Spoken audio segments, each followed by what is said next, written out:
Не, ну посмотрите, какой вид над Испанией. Ну, просто сказочная погодка. Сегодня короткий ролик о тех моментах, которые приходят, скажем так, с опытом, наверное, да, при полетах на любом осваивании любого типа самолетов. И вот тот момент, который у меня возник. Сейчас летим на эшелоне 350. Мы знаем, что Cessna Citation X — это быстрый самолет. Весьма быстрый. Но, блин, где мои 0,91 маха?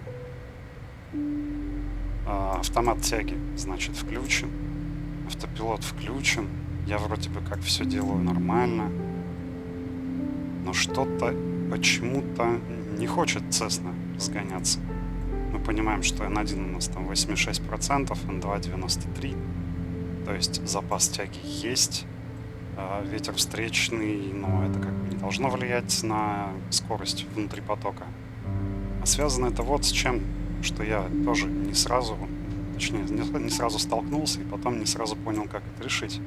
А дело в том, что когда мы настраиваем Performance Initialization, то есть определяем те настройки отдачи от самолета перед полетом, у нас обычно вот здесь на третьей страничке Performance Unit выбирается круизная высота или круизный эшелон.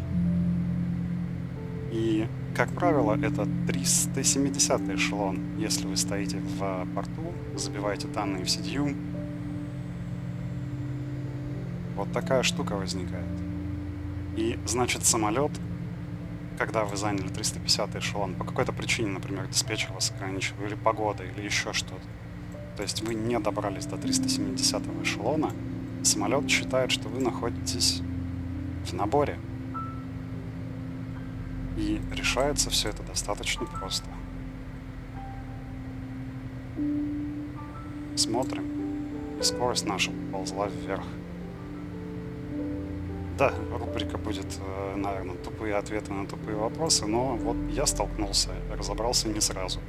Судя по вопросам, которые задаются на сервере Discord FlightFX, этот вопрос возник не только у меня, и не все люди так же, как я, сразу с лета смогли найти на него ответ.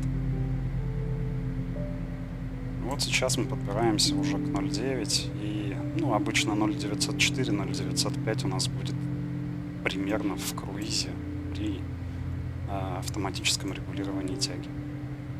Это работает только если вы не достигли цифру, которая забита в CDU. Далее, если, к примеру, я сейчас разгонимся, да, я покажу, что мы разгонимся до той скорости, которую хотелось бы видеть. Ну вот, в частности, 0.902 это уже как бы вполне себе круизная скорость для Citation. Смотрите, какая штука. Если сейчас я, например, выставлю эшелон 370, самолет снизит скорость для того, чтобы набирать, и нажму Flight Level Change, самолет начнет набор. Профиль у нас 300.08. Соответственно, самолет будет сейчас снижать скорость до значений, которые установлены в CDU для набора.